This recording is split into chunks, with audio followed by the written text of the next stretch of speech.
नमस्कार दोस्तों। सोशियोलॉजी पाठशाला यूट्यूब चैनल पे आप सभी का स्वागत है। दोस्तों, इस यूट्यूब चैनल पे हम आप लोगों को समाजशास्त्र की विषय वस्तु को पढ़ाते हैं, साथ साथ ऑब्जेक्टिव टाइप के क्वेश्चन को भी सॉल्व कराते हैं। तो अभी यूपी पीजीटी की एग्ज़ाम होने वाले हैं, तो इसको ध्यान में रखते हुए यूपी पीजीटी स्पेशल क्लासेस मैंने प्रारंभ किया है। तो इस ऑब्जेक्टिव टाइप के क्वेश्चन वाले सीरीज में अब तक कुल हमने 20 वीडियो में क्वेश्चन का एनालिसिस कराया हुआ है। ये 21वां वीडियो है। यदि वीडियो अच्छी लगे तो लाइक करें। चैनल पे अगर पहली बार आए हैं तो सब्सक्राइब जरूर करें। देखते हैं पहला प्रश्न क्या है। प्रश्न है, निम्नलिखित में से यह विवेचना किसने की है कि समाज को कमांड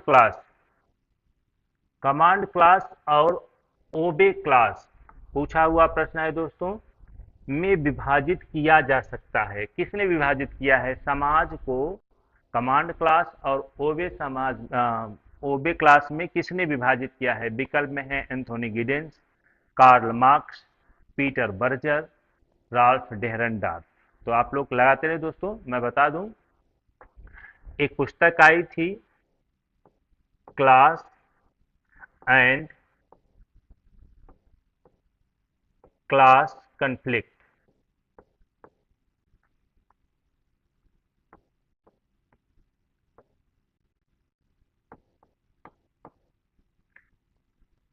सोसाइटी, इसी पुस्तक में कमांड क्लास और ओबे क्लास की बात हुई थी। तो यह जो अवधारणा है, यह विभाजन जो है राल्फ डेहरनडार्फ महोदय द्वारा किया गया है। यह पुस्तक भी राल्फ डेहरनडार्फ की है। तो इस प्रकार से डी विकल्प सही हो जाता है। साथ साथ और भी राल्फ डेहरनडार्फ से प्रश्न बनते हैं, तो वो भी मैं आप लोगों को बताता चलूं। सत्ता का असमान विभाजन,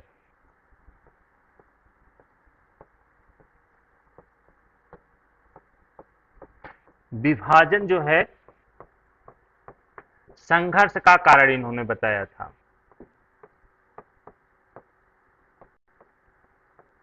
इन्होंने बताया कि सत्ता का, समाज में जो है सत्ता का असमान वितरण है, इस वजह से समाज में संघर्ष होता रहता है। उसके साथ साथ ये निगमित पूंजीवाद की चर्चा करते हैं।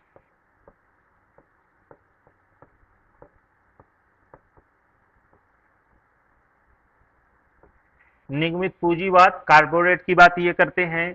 उसके बाद मध्यम वर्ग की चर्चा करते हैं। तो आप यहाँ लिख दे रहा हूँ, मैं पेन चेंज करके लिख दे रहा हूँ।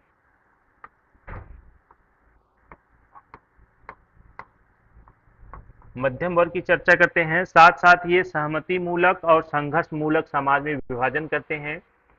तो मैं यहाँ लिख दे रहा हूँ,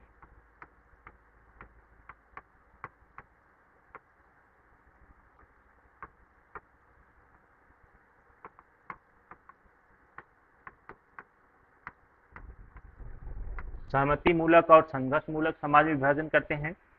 तो ये पहला प्रश्न था। दूसरा प्रश्न है हमारा, जनरीतियों और रूढ़ियों की रचना, उनका रख रखाव। जनरीतियों और रूढ़ियों की रचना, उनका रख रखाव तथा उसका क्रियान्वयन करने का कार्य प्रमुखता है किसके द्वारा किया जाता है? तो विकल्प है दोस्तों, वैधानिक व्यवस्था द्वारा होता है, राजतंत्र द्वारा होता है, जन भावनाओं द्वारा होता है, अभिजन समूह द्वारा होता है। ध्यान रखिएगा दोस्तों, जनरीतियों और रूढ़ियों से संबंधित एक जो है संस्था के विकास के संदर्भ में समनर महोदय द्वारा दिया गया है, जो है संस्था का विकास।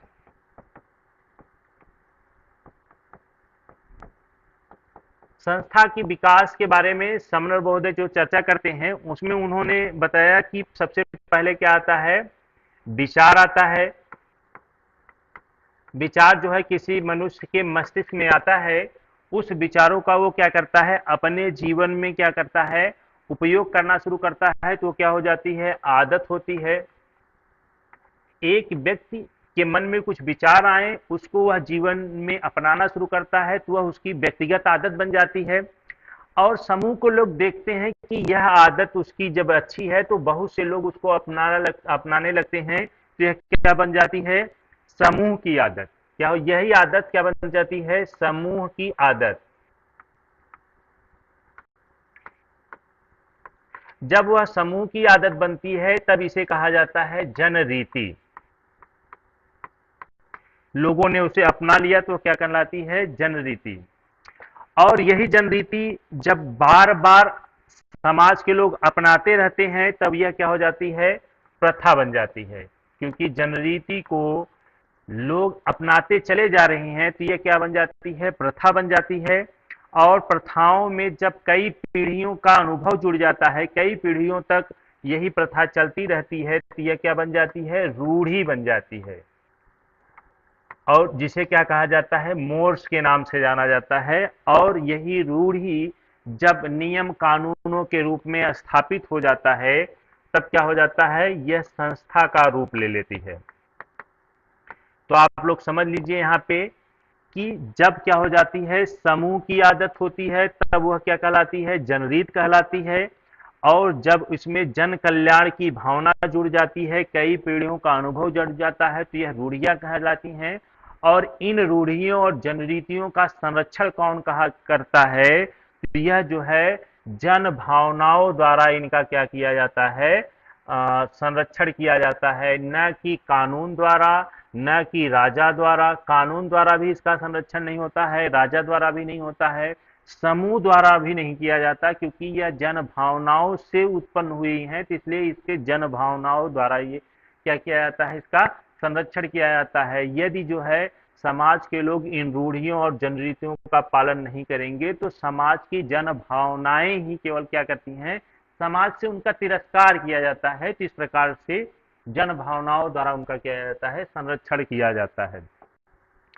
अगला प्रश्न है, निम्नलिखित विद्वानों में से किसने तर्क दिया है कि साथ रहने वाले लोगों के जीवन में क्रियाशील अंतर्निहित प्रक्रियाओं का अनुसंधान ही सामाजिक अनुसंधान है? यह सामाजिक अनुसंधान की परिभाषा किसकी है कि एक साथ रहने वाले लोगों के जीवन से यानी जीवन शैली का अंतर्निहित प्रक्रियाओं पर जो अनुसंधान किया जाता है वही क्या है? सामाजिक अनुसंधान है। ये परिभाषा किसने दी है? विद्वान है पीबी यंग, एस बोगार्डस, गुडे एवं हार्ट, जी ए लुंडबर्ग। तो यह परिभाषा जो है बोगार्डस महोदय की है। बोगार्डस महोदय की दो पुस्तकें बहुत फेमस हैं जो कई बार परीक्षाओं में पूछी जाती हैं। इंट्रोडक्शन टू सोशियोलॉजी, आप लोग लिख लीजिए।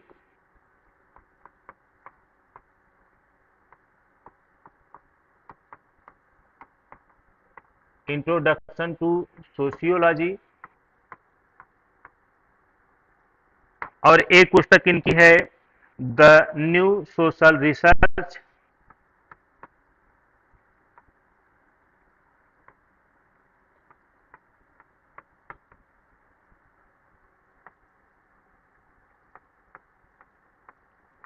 तो ये पुस्तकें इनकी पूछी जाती रहती हैं। इन्हीं पुस्तकों में द न्यू सोशल रिसर्च पुस्तक में ही इन्होंने जो है ये परिभाषा दिया हुआ है। इसके साथ साथ बोगार्डस महोदय से एक क्वेश्चन और बनते हैं बार बार, ये पीजीटी में तो अक्सर पूछा जाता है कि सामाजिक दूरी का पैमाना, सामाजिक दूरी का पैमाना किसने दिया है? तो यह जो है बोगार्डस महोदय द्वारा दिया गया है। तो इस प्रकार से आप लोग ध्यान रखिएगा, यह सब प्रश्न बनते हैं।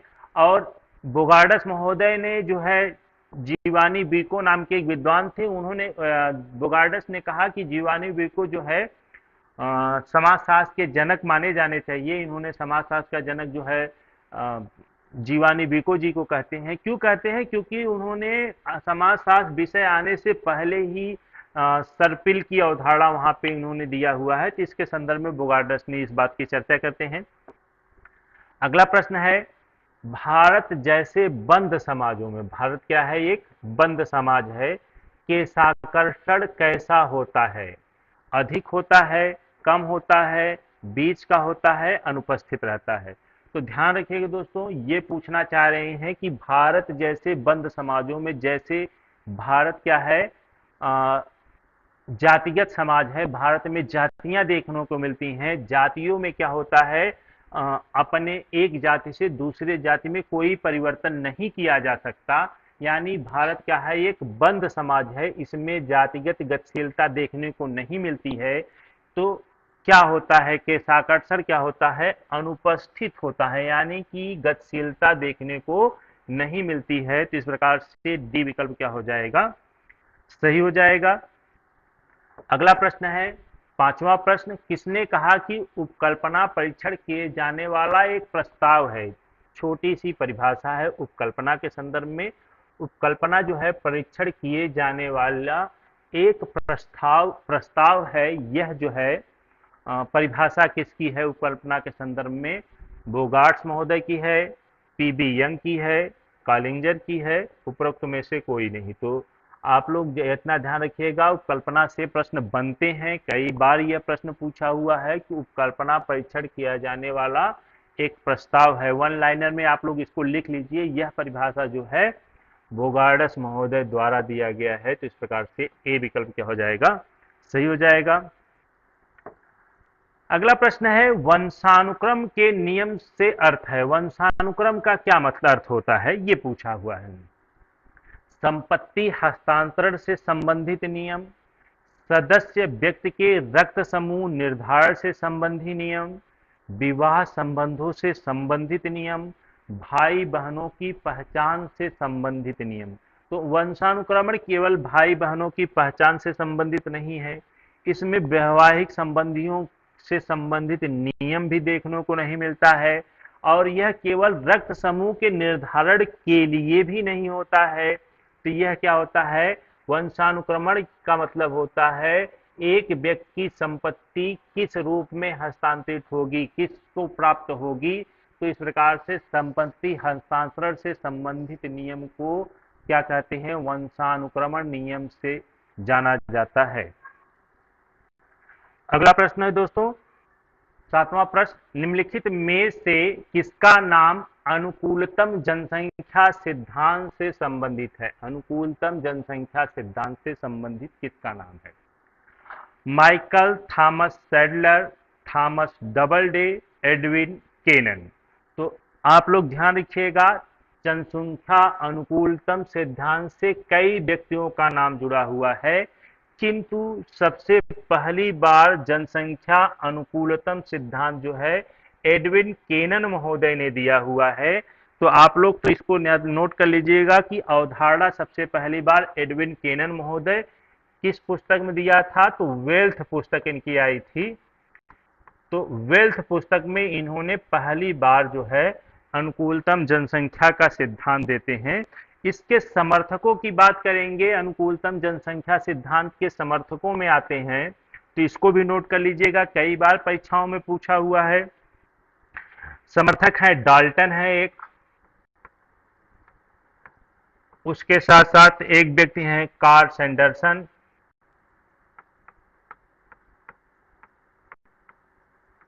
कार्ल सैंडर्स महोदय हैं। उसके बाद पूछा जाता है रॉबिन्स हैं,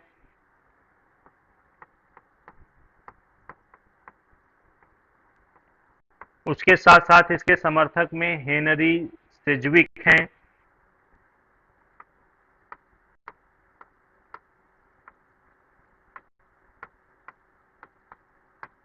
तो ये समर्थक हैं। कभी कभी यही पूछ दिया जाता है कि इसके समर्थक कौन है, इन चारों विकल्पों में से कुछ भी दे सकता है। तो ये सभी चार व्यक्ति जो है इसके समर्थक हैं। एडविन केनन महोदय द्वारा जो है इसके बारे में पहली बार प्रयोग किया गया था। तो अनुकूलतम जनसंख्या सिद्धांत का मतलब होता है किसी क्षेत्र में सरवाइव करने के लिए सबसे अनुकूल जनसंख्या कितनी होनी चाहिए, उसे ही इन्होंने अनुकूलतम जनसंख्या के नाम से पुकारा हुआ है। अगर डबल डे की बात करेंगे तो इन्होंने दिया है आहार सिद्धांत, यह भी पूछा हुआ कई बार प्रश्न है। तो कभी कभी तो ये ऐसे पूछ देता है कि आप मिलान करने वाले में पूछ देता है कि जनसंख्या अनुकूलतम सिद्धांत से कौन है आहार सिद्धांत से कौन जुड़ा हुआ है, तो इस प्रकार से आप लोग इसको ध्यान रखिएगा। डबल डे जो है आहार सिद्धांत से संबंधित है। अनुकूलतम जनसंख्या सिद्धांत एडविन केनन का है। अगले प्रश्न पे आते हैं, भारत में जनसंख्या वृद्धि का सबसे प्रमुख कारण क्या है? भारत में जनसंख्या वृद्धि का सबसे प्रमुख कारण क्या है? तो आप लोगों को प्रश्न देखने से लग रहा हो कि जनसंख्या वृद्धि के लिए क्या होना चाहिए। सबसे अच्छा तो है, लग रहा है कि जन्म दर का बढ़ना, कि जन्म दर बढ़ेगा तो जनसंख्या बढ़ेगी। मृत्यु दर का घटना, या 2 संतानों में परिवार के मालक का विफल होना, या गरीबों द्वारा अर्जन के लिए अधिक हाथों की आवश्यकता होना। तो यह ध्यान रखिएगा, बहुत महत्वपूर्ण है। ये दोनों चीजें, इसका विफल होना भी जनसंख्या का कारण नहीं है, गरीबी के लिए अधिक हाथों का आवश्यकता होना ये तो जो है कार्ल मार्क्स द्वारा उपयोग किया गया है, तो यह भी नहीं है। भारत में जनसंख्या वृद्धि के लिए देखिएगा, जन्म दर का बढ़ना जो है बहुत महत्वपूर्ण नहीं है, क्योंकि जनसंख्या पहले भी बढ़ती थी, जन्म दर बढ़ा था और आज भी उसी दर से है। किंतु समस्या क्या हो रही है जनसंख्या वृद्धि दर के लिए, क्योंकि हमने मृत्यु दर पे क्या है बहुत तेजी से कमी ला दिया। पहले लोग जन्म भी लेते थे और मरते भी बहुत ज्यादा लोग थे। अब क्या है, जन्म ज्यादा लोग लेते भी हैं लेकिन मरने वाले लोगों की संख्या कम हो रही है। इसकी वजह से जनसंख्या बहुत तेजी से बढ़ रही है, तो इसलिए मृत्यु दर का घटना जो है जनसंख्या वृद्धि का सबसे प्रमुख कारण रहा है। दोस्तों 22। तो अगला प्रश्न है दोस्तों, मैक्स वेबर द्वारा जीवन अवसर की अवधारणा का प्रयोग किया गया है। जीवन अवसर की अवधारणा मैक्स वेबर ने किस संदर्भ में प्रयोग किया है? तो स्थिति को बताने के लिए, शक्ति को बताने के लिए, वर्ग को बताने के लिए, निर्जातीयता को बताने के लिए। आप लोग भी साथ साथ दोस्तों गेस लगाते रहिएगा कि कौन सा आंसर होगा। तो आप लोगों को बता दें कि मैक्स वेबर ने जीवन अवसर की अवधारणा जो है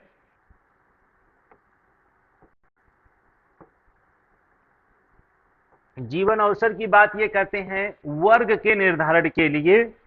जिन्होंने कहा कि वर्ग जो है निर्धारण के लिए बताया कि क्लास,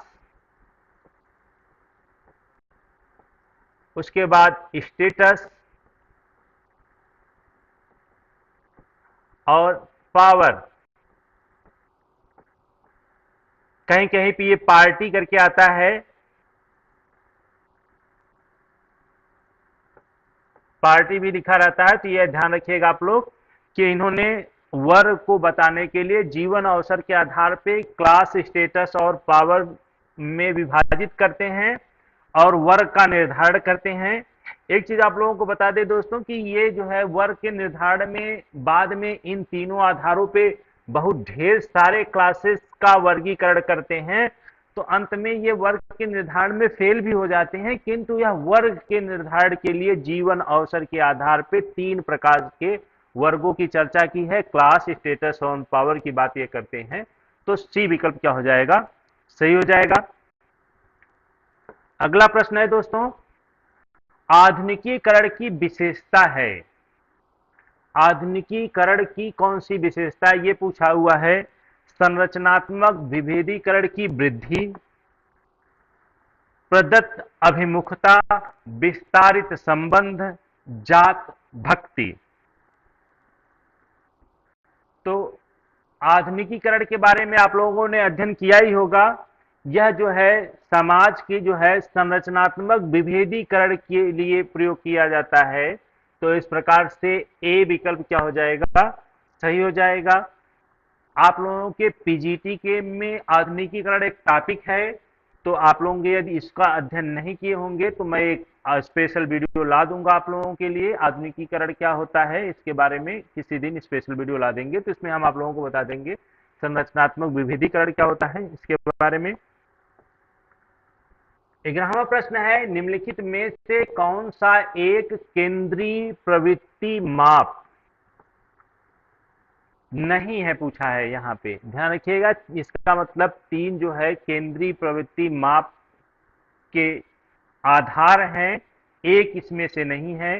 तो आप लोग इतना ध्यान रखिएगा मीन, मीडियम और मोड। माध्य, माध्यिका और बहुलक जो है, ये जो है केंद्रीय प्रवृत्ति के माप हैं। प्रसार जो है यह केंद्रीय प्रवृत्ति का माप नहीं है, जिसे रेंज कहा जाता है, ये केंद्रीय प्रवृत्ति की माप के अंतर्गत नहीं आता है। ये बहुत इजी प्रश्न है शोध में, तो ये तो आप लोग जानते ही होंगे, ए विकल्प इसमें सही हो जाएगा। अगला प्रश्न है, यह किसका विचार है कि उद्विकास के क्रम में, ये देखिए, उद्विकास के क्रम में जादू धर्म से पहले विकसित हुआ, किसने बताया है? तो सबसे पहले आप लोग यहां देख लीजिएगा कि जादू को यह कह रहे हैं कि धर्म से पहले, सबसे पहले क्या हुआ, उद्विकास के क्रम के रूप में पहले जादू आता है, फिर धर्म आता है, उसके बाद धीरे धीरे क्या हुआ, उद्विकसित होकर के हम विज्ञान की अवस्था में पहुंचते हैं। यह किसने कहा है? तो इसमें जितने भी विद्वान दिए हुए हैं, जैसे मार्गन है, डार्विन है, जेम्स फ्रेजर है, टाइलर है, एक चीज तो आप लोग इसमें ध्यान रखिएगा कि यह सभी उद्विकासवादी हैं। जो है मार्गन जो है परिवार के उद्विकास की बात करते हैं, 5 परिवार के फैमिली की बात करते हैं। उसके बाद चार्ल्स डार्विन जो है जीव के उद्विकास की बात करते हैं।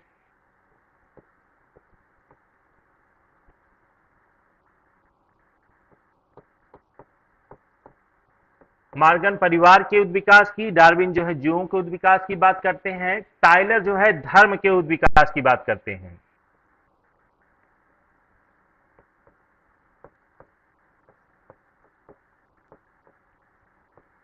यह क्वेश्चन पूछा जाता है, इसलिए मैं आप लोगों को बता दे रहा हूं। फ्रेजर जो है विज्ञान, जादू, यही बताते हैं कि यह सबसे पहले समाज में क्या आता है, जादू आया था, उसके बाद धीरे धीरे क्या होता है, धर्म आता है और फिर विज्ञान आता है। देखिए इसमें होता क्या है, मार्गन महोदय कहते हैं, फ्रेजर महोदय ये कहते हैं कि सबसे पहले प्रकृति की शक्तियों से, जैसे मान लीजिए कहीं पे शिकार करने के लिए व्यक्ति जा रहा है, तो प्राकृतिक आपदाएं आती थी, तो उस पे नियंत्रण पाने के लिए व्यक्ति क्या करता है, पहले कुछ जादुई क्रियाएं करता था, जिससे हम क्या करें, इन शक्तियों पे नियंत्रण पा लें। जब इन शक्तियों पे नियंत्रण हम नहीं प्राप्त कर पाए, तब फ्रेजर कहते हैं कि हम उससे डरने लगे और फिर क्या करते हैं, पूजा पद्धति को क्या करना शुरू करते हैं, अपनाना शुरू करते हैं। ये फ्रेजर ने कहा है कि जब डर, हम पहले उसको क्या करते हैं, उस पर विजय पाना चाहते हैं, जब विजय प्राप्त नहीं कर पाते हैं, विजय प्राप्त करने के लिए वो क्या करता है, जादू अपनाता है। जब विजय नहीं प्राप्त कर पाते हैं, तब उससे हमने मिन्नतें करना शुरू किया, उसे मनाने का प्रयास करना शुरू किया, तो धर्म आता है। और फिर धीरे धीरे हमारे मस्तिष्क का जब विकास होता है कि अप्राकृतिक घटनाएं क्यों होती हैं, तो विज्ञान आया हुआ है। तो इस प्रकार से इसमें क्या हो जाते हैं, विकल्प सी विकल्प क्या हो जाएगा, सही हो जाएगा। और जादू और धर्म से प्रश्न बनते हैं दोस्तों, तो इसको भी आप लोग ध्यान रखिएगा। फ्रेजर ने जादू को 2 भागों में बांटा है, एक तो बांटा है सकारात्मक, एक बांटा हुआ है नकारात्मक, ये एक कर लीजिएगा। दूसरा क्या है, नकारात्मक। तो जादू का सकारात्मक स्वरूप वह होता है जिसमें हम समाज के भलाई के लिए कुछ कार्य करते हैं, और नकारात्मक यह होता है किसी व्यक्ति या समाज में नुकसान पहुंचाने के लिए, जो जैसे टोटा, जादू में टोना जो प्रॉब्लम होता है कि व्यक्ति को नुकसान पहुंचाने का जो काम किया जाता है, वो नकारात्मक कहा जाता है। इसी प्रकार से जादू के विभाजन की बात करेंगे तो मेलिनोव्स्की महोदय एक विद्वान है, मेलिनोव्स्की लिख दे रहा हूं यहाँ पे।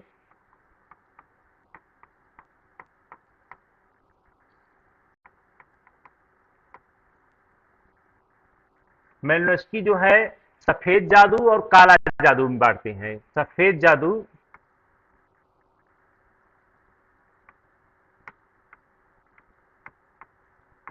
दूसरा विभाजन इनका है काला जादू। सफेद जादू भी वही जो समाज की भलाई के लिए किए जाते हैं, जैसे झाड़ फूक ओझा वाला काम किया जाता है, वो सफेद जादू है। जैसे भूत प्रेत करना या जादू टोना करना, वो काला जादू के अंतर्गत आता है मेलिनोव्स्की के अनुसार। उसके बाद एक विभाजन जो है अक्सर पूछा जाता है जादू का विभाजन में, यस्सी दुबे का है, श्यामाचरण दुबे।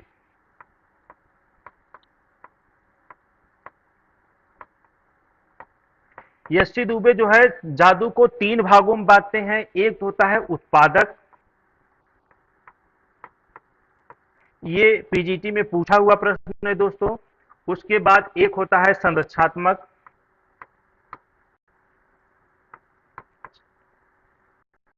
पेन नहीं चल रही है दोस्तों, फिर से हम लेते हैं। उसके बाद एक होता है घातक। तो ये 3 प्रकार के जादू ऐसे सभी लोगों ने 2 में बांटा है, तो जहां 3 नाम आ जाए कि 3 में किसने विभाजित किया है, तो यह एससी दुबे का है। उत्पादक मतलब कि खेतों में उत्पादन अधिक हो, हमारी फैक्ट्री में उत्पादन अच्छा हो, इसके लिए जो जादू टोटके किए जाते हैं वो उत्पादक होता है। जो सुरक्षा के लिए, समाज की भलाई के लिए काम किए जाते हैं, ऐसे जादू को उन्होंने क्या है, संरचनात्मक बोला है। घातक के लिए यानी कि समाज को नुकसान पहुंचाने के लिए या किसी व्यक्ति को नुकसान पहुंचाने के लिए कोई जो जादू किए जाते हैं वो घातक के अंतर्गत आते हैं। यह एसटी दुबे का विभाजन है। तो आप लोग जादू से ये समझ लीजिए कि इस प्रकार के विभाजन को भी पूछा जाता है। सकारात्मक और नकारात्मक पूछे तो फ्रेजर हैं, सफेद जादू, काला जादू मेलिनोस्की ने बांटा है, और एसटी दुबे ने उत्पादक, संरचनात्मक और घातक जादू में विभाजित किया हुआ है। अगला प्रश्न है दोस्तों, 13वां प्रश्न है, निम्नलिखित में से किसने सामाजिकरण के सिद्धांत में सामान्यीकृत अन्न की प्रासंगिकता की चर्चा की है? यह विभाजन किसका है? सामाजिकरण के संदर्भ में सामाजिकृत अन्न की बात कौन करता है? तो C H कूले, Johnson, S fryer और जी एच मीड।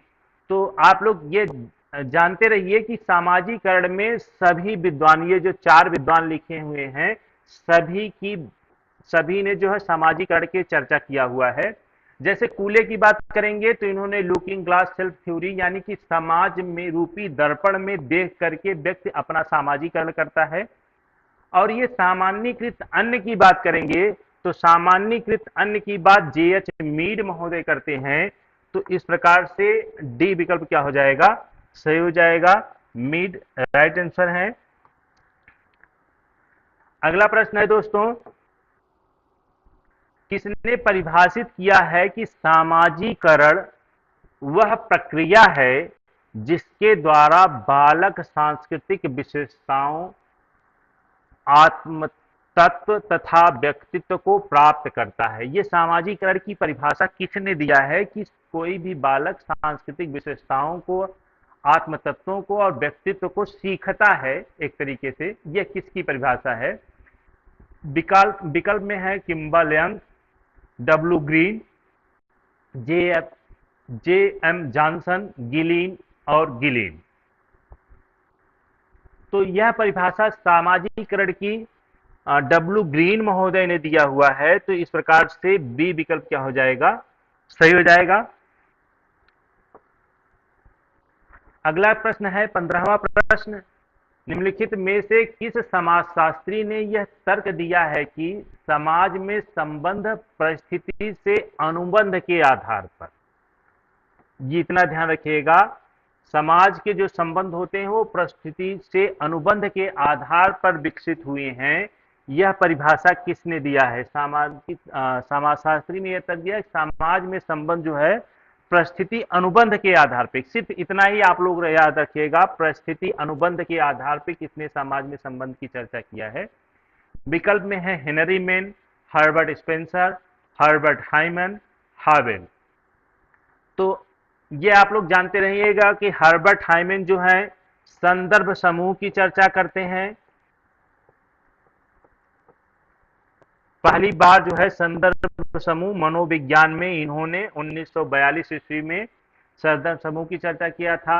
हर्बर्ट स्पेंसर उद्विकासवादी हैं और समाज की तुलना सावयव से करते हैं।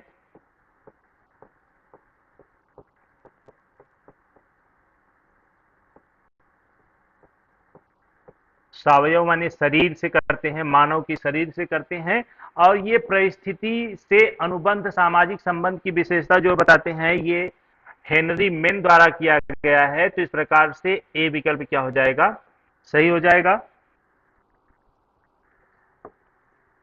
अगला प्रश्न है, अस्पृश्यों की सूची सर्वप्रथम कब बनाई गई थी। ध्यान रखिएगा, दो चीजें हैं, अस्पृश्यों की सूची कब सर्वप्रथम बनाई गई थी, और दूसरी चीज यह भी पूछा जाता है कि अस्पृश्यों का अस्पृश्य शब्द का प्रयोग कब किया गया था।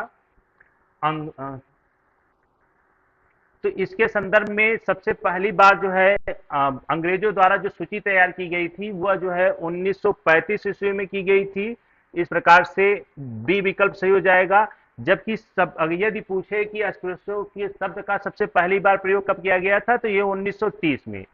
अस्पृश्य शब्द का सबसे पहली बार प्रयोग अगर डाटा में किया गया था अंग्रेजों द्वारा तो 1930 में किया गया था। जबकि उनकी सूची कब तैयार की गई थी, तो वह 1935 में तैयार की गई थी। तो इस प्रकार से बी विकल्प क्या हो जाएगा, सही हो जाएगा। तो अगला प्रश्न है दोस्तों, निम्नलिखित में से भारत में जाति व्यवस्था की उत्पत्ति में माना को एक महत्वपूर्ण कारक किसने माना है। जाति व्यवस्था की उत्पत्ति के संदर्भ में माना का सिद्धांत किसने दिया है। तो विकल्प में है नेस्फील्ड, जे.एच. हड्डन, लुई डूमा, बाउगले। तो ये जान लीजिएगा, नेस्फील्ड तो जाति उत्पत्ति का व्यवसायिक सिद्धांत देते हैं।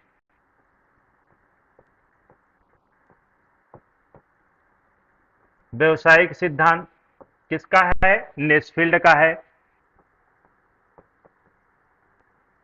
और माना का सिद्धांत जो है हट्टन महोदय द्वारा दिया जाता है। तो इस प्रकार से बी विकल्प क्या हो जाएगा, सही हो जाएगा। जे.एच. हट्टन महोदय ने माना का सिद्धांत दिया हुआ है। इसके अलावा भी जात की उत्पत्ति के सिद्धांत बहुत कई विद्वानों ने दिया है। ड्यूमा और बाउगले का कोई जात की उत्पत्ति के संदर्भ में कोई सिद्धांत नहीं है। और भी जो विद्वान जो पूछे जाते हैं कि जात की उत्पत्ति के सिद्धांत में, तो उनके बारे में हम अध्ययन कर लेते हैं कि क्या है। व्यवसायिक सिद्धांत में नेस्फील्ड को मैंने बता ही दिया है। उसके बाद धार्मिक सिद्धांत पूछा जाता है।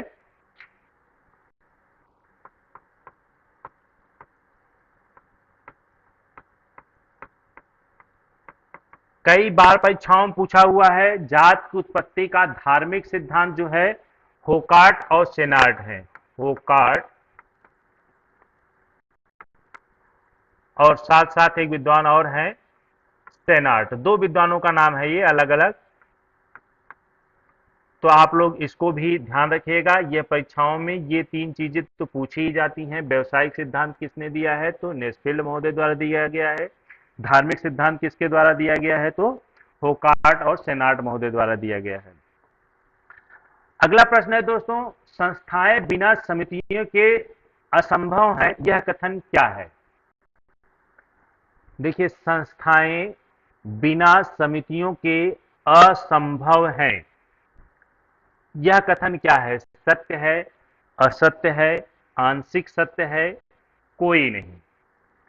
तो देखिए, एक तरीके से आप लोग ध्यान रखिएगा कि संस्थाएं जो हैं नियम कानूनों की व्यवस्था होती है। यह समाज में पड़े होते हैं। समाज में बहुत सारे नियम कानून बने हुए हैं, किंतु उसकी उपयोगिता कब है, जब कोई समिति बनाई जाएगी तो उस समिति में ही नियम कानून क्या होंगे, लागू किए जाते हैं। समितियों, प्रत्येक समितियों में क्या होते हैं, नियम कानून आवश्यक होते हैं। यदि समितियां नहीं होंगी तो वह नियम कानून, संस्थाएं क्या है, निरर्थक होती हैं। इसलिए संस्थाओं के बिना, सॉरी दोस्तों मैंने उल्टा इसको कर दिया कि जैसे नियम कानून है, बिना नियम कानूनों को समितियां संचालित नहीं की जा सकती। यदि समिति में कोई नियम कानून नहीं होगा तो समितियों का संचालन असंभव है। इसलिए समिति, संस्थाओं के बिना, नियम कानूनों के बिना समितियां क्या है, असंभव हैं।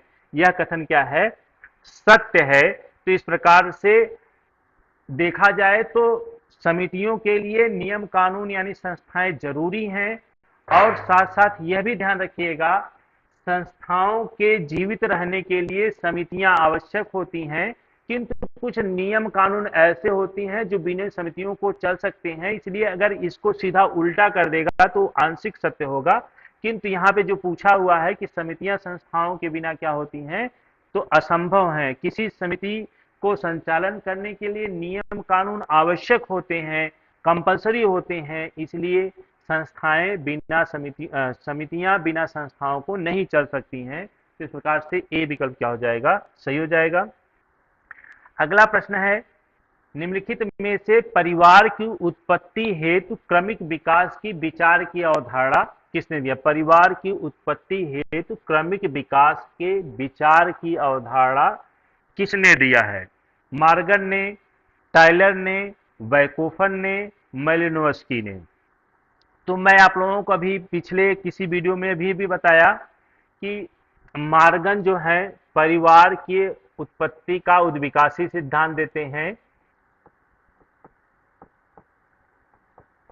उद्विकास का सिद्धांत ये भी देते हैं परिवार के संदर्भ में। अभी मैंने बताया पिछली वीडियो पिछली किसी प्रश्न में टायलर जो है धर्म के संदर्भ में देते हैं। तो मार्गन जो है इस प्रश्न में सही हो जाएंगे। मार्गन जो है परिवार की उत्पत्ति का क्रम विकास सिद्धांत, जिसे हम उद्विकासी सिद्धांत कहते हैं, देते हैं। यह क्या देते हैं? ये 5 प्रकार के परिवारों को क्रम बताते हैं कि सबसे पहले क्या आता है, परिवार में समरक्त परिवार होता है। पहला परिवार क्या बताते हैं? समरक्त परिवार बताते हैं। दूसरा बताते हैं समूह विवाही परिवार की चर्चा करते हैं।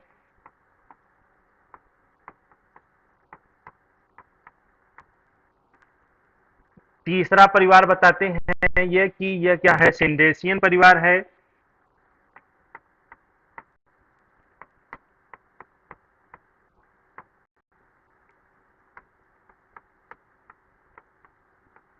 चौथा परिवार ये बात बताते हैं पितृसत्तात्मक।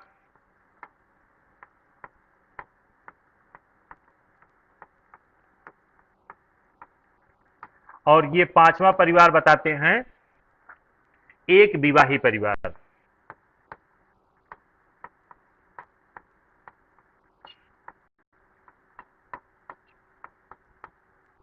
तो कभी कभी यह भी पूछा जाता है कि परिवार के उद्विकास में 5 परिवारों की चर्चा किसने किया है? तो यह भी सही हो जाएगा। इसमें भी क्या हो जाएंगे, मार्गन ही हो जाएंगे। कौन कौन से विभाजन किए हैं, कभी कभी इसमें से ही दे के पूछ देगा। तो आप लोग इतना ध्यान रखिएगा। सबसे पहला हो सकता है क्रम से भी पूछ दे कि कभी क्रम बताने के लिए।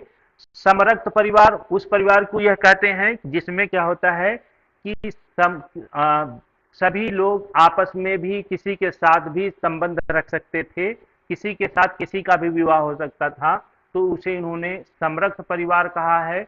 इसमें भाई बहनों के संबंध हो सकते थे। इस प्रकार से इन्होंने कहा कि समरक्त परिवार, किसी का भी किसी के साथ संबंध हो सकता था। जैसे पशुओं में देखा जाता है, ऐसे मानवों में भी चर्चा करते हैं मार्गन। उसके बाद ये कहते हैं कि एक समूह, पुरुषों का समूह एक महिलाओं के समूह से विवाह होता था और उस प्रकार से परिवार का निर्माण होता था, तो उसे उन्होंने समूह विवाह परिवार कहा है। दूसरा कहते हैं कि विवाह तो अलग अलग होता था। ये तीसरे क्रम वाले में विवाह सभी का अलग अलग होता था, किंतु उस समूह विशेष में विवाहित जितने भी लोग थे, किसी का भी किसी के साथ संबंध हो सकता था। इस प्रकार के परिवार को उन्होंने सिंडेशियन परिवार कहा था।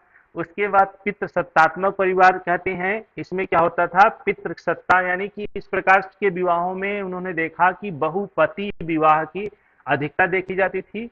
उसके बाद 5वां विवाह बताते हैं ये कि एक व्यक्ति का एक व्यक्ति से ही, यानी एक स्त्री का एक पुरुष के साथ विवाह होता है, तो ऐसे विवाह को उन्होंने एक विवाही परिवार कहा है। तो यही परिवार वर्तमान में प्रचलन में है। तो यह विभाजन जो है मार्गन का है।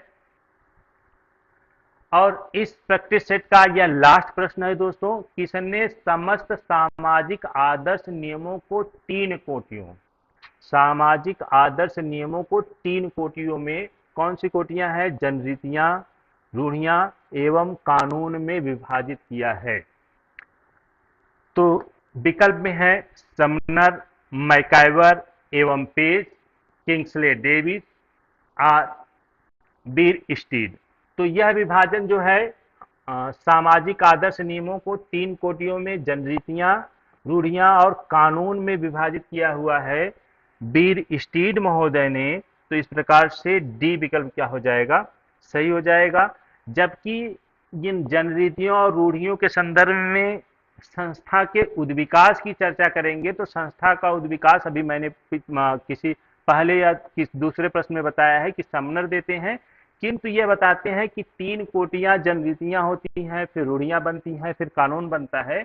ये बीर स्टीड महोदय ने कहा हुआ है, तो ये डी विकल्प क्या हो जाएगा, सही हो जाएगा।